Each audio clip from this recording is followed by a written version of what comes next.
तौबा करें तो फिर बदल जाएं, फिर तब्दीली आए। और ये कोई मुश्किल काम नहीं, जो बदलने वाले थे वो बदल गए। बड़ा कुछ करते थे पर फिर वो लोग बदल गए। हजरत फुजाला रदी अल्लाह ताला अन्हु कहते हैं कि मैं बड़ा दिलदादा था औरतों का, और मेरा माहौल ये था कि मैं कत्ल भी कर लेता था, माज़अल्लाह चोरी भी कर लेता था, और रात मेरी तबीयत थी माज़अल्लाह नई से नई औरत के पास जाना। कहते हैं अबू जाल ने ऐलान किया कि जो नबी पाक अलैहिस्सलाम का सर अक़दस माज़अल्लाह काट के लाएगा, नकले कुफ्र कुफ्र न बाशर, 100 सुर्ख ऊंट इनाम मिलेगा। तो मैंने इरादा कर लिया कि मैं बहुत सारा इनाम हासिल करूंगा। कुरान मजीद में ना अल्लाह फरमाता है कि बहुत सारे लोग ऐसे हैं जिन्हें अगर मैं रिस्क में कुशादगी दे दूं, ज़्यादा पैसे दे दूं, फरमाया बागी हो जाएं, वो सरकश हो जाएं। ये बहुत सारे लोगों को जो अल्लाह तबारक व तआला इत्दाल में रखता है तो ये उनके लिए बेहतर है।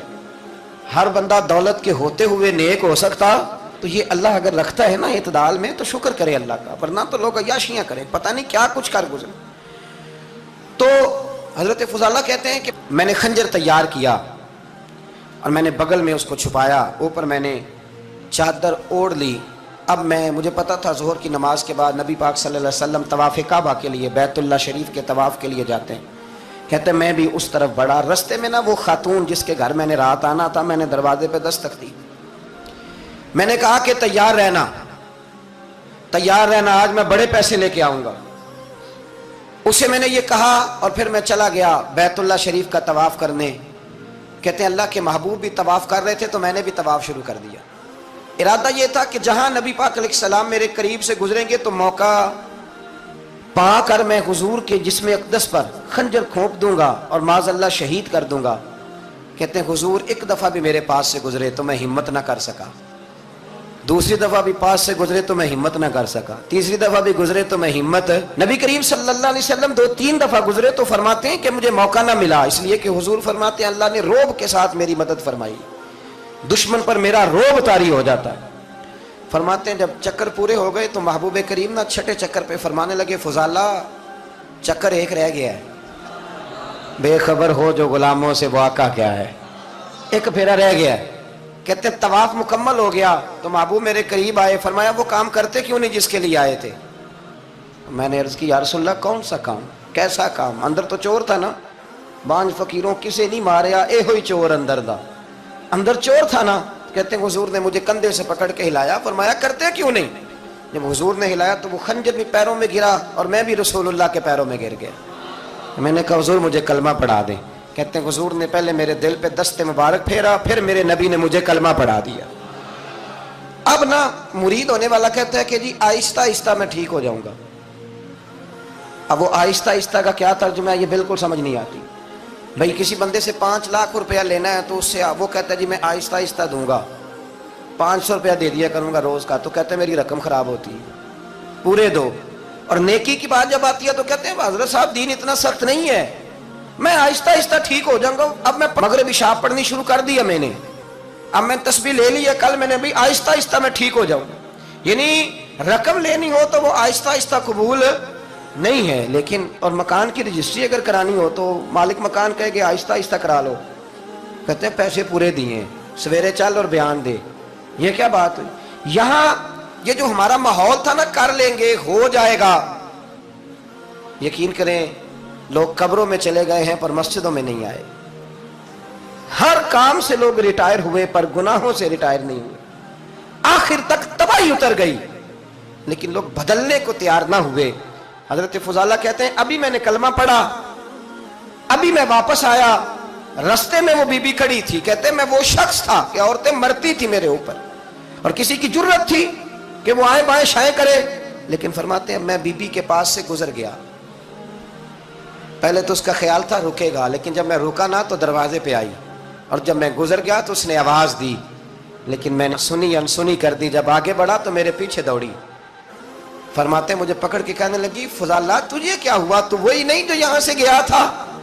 आप फरमाते मैं कभी नहीं रोया था, मैं कभी नहीं रोया था। और जब कहा ना तो वही नहीं, कहते मैंने सर उठाया तो मेरी आंखों में आंसू थे। मैंने कहा मैं जो गया था वो नहीं हूं, अब तो मैं मोहम्मद अरबी का गुलाम बन गया, अब मैं वो नहीं हूं। अब नहीं हो सकता कि कोई मेरी नजर मैली हो जाए, ये कैसे मुमकिन? अब ना इस्लाम की तारीफ हमने ये की है कि खबरदार کوئی ہمارے قریب نہ آئے, ہم کسی کو بات نہیں کرنے دیتے کہ ہم مسلمان ہیں, ہم بات نہیں کرنے دیتے. پتہ کیا بات ہے, ایک میری یہ تقریر ہوتی ہے ممبر پہ, اور ایک میرا عمل ہوتا ہے جب میں سفر کرتا ہوں, جب میں گاڑی میں بیٹھتا ہوں, جب میں دوستوں سے ملتا ہوں. جب ان دونوں باتوں میں تضاد آتا ہے نا, تضاد, تو لوگ تقریر کو جذبات نہیں کہتے, ایک فن بن جاتی ہے تقریر. آپ کو پتہ ہے نا, وائزین نعت خواں کہتے ہیں میں نے محفل لوٹ لی, پھر لوگ شمار کرتے ہیں کتنے لوگوں نے سبحان اللہ کہی, پھر لوگ شمار کرتے ہیں کہ آج 5 بندے روئے بھی تھے جب میں تقریر کر رہا تھا. تو پھر یہ فن ہے, یہ جذبات کا اظہار. سمجھ لیں بات کو کہ عمل جب آپ نہیں نہ کرتے عمل, تو آپ خود بڑے بے چین رہتے ہیں کہ یار یہ میں کیا کر رہا ہوں, یہ کون سا گورکھ دھندا ہے کہ میرا عمل صفر ہوتا جا رہا ہے.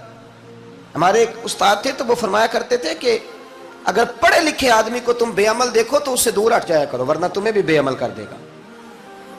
میں نے ان سے عرض کی, میں نے کہا حضور یہ کیا ہے؟ تو فرمانے لگے اپنے حضرت صاحب سے پوچھنا, وضاحت کریں گے. میں نے حضرت صاحب سے کہا جی عجیب بات کر دی ہے, علم والے بندے کے پاس بیٹھ کے تو علم آتا ہے. تو وہ فرما رہے تھے کہ علم والے بندے کے پاس اگر وہ بے عمل ہو تو بالکل نہ بیٹھنا. تو حضرت صاحب فرمانے لگے انہوں نے صحیح کہا ہے. اب بات بہت بڑی ہے, پتہ نہیں آپ کی سمجھ میں آتی ہے نہیں آتی, بہرحال کر دیتا ہوں. پڑھا لکھا بندہ اگر بے عمل ہو تو اس کے پاس, تو میں نے کہا حضور کیوں؟ فرمانے لگے اس لیے کہ وہ اپنی بے عملی پر بھی دلائل دے گا, وہ بے عملی پر بھی دلیلیں قائم کرے گا کہ یہ وجہ ہے تو اس لیے میں ایسے کر رہا ہوں. تو چونکہ وہ بے عمل ہے اور ہے پڑھا لکھا, نبی کریم صلی اللہ علیہ وسلم کے غلام نہ پل بھر میں بدل جاتے تھے. اور اللہ تعالیٰ بھی نا بڑے موقع دیتا ہے ہمیں, بڑے موقع. حضور نے فرمایا جس نے ایمان اور احتساب کی نیت سے روزے رکھے وہ نئی زندگی کا آغاز کرے, اس لیے کہ اللہ نے اس کے پچھلے سارے گناہ معاف فرما دیے. میرے نبی کریم علیہ الصلوۃ والسلام نے فرمایا جو شخص بیمار ہو گیا, مریض ہو گیا, اور نسائی شریف میں فرمایا کہ 3 دن تک بستر پہ رہا اور اس نے شکوہ نہ کیا اللہ کا, اور جب وہ شفا یاب ہو کے بستر سے اٹھا ہے نا, تب اللہ نے اس کے پچھلے سارے گناہ معاف فرما دیے. اور فرمایا جو حج کرنے گیا, حج کر کے واپس آیا, اللہ کے حبیب فرماتے ہیں یوں سمجھے کہ میں آج ہی ماں کے پیٹ سے پیدا ہوا.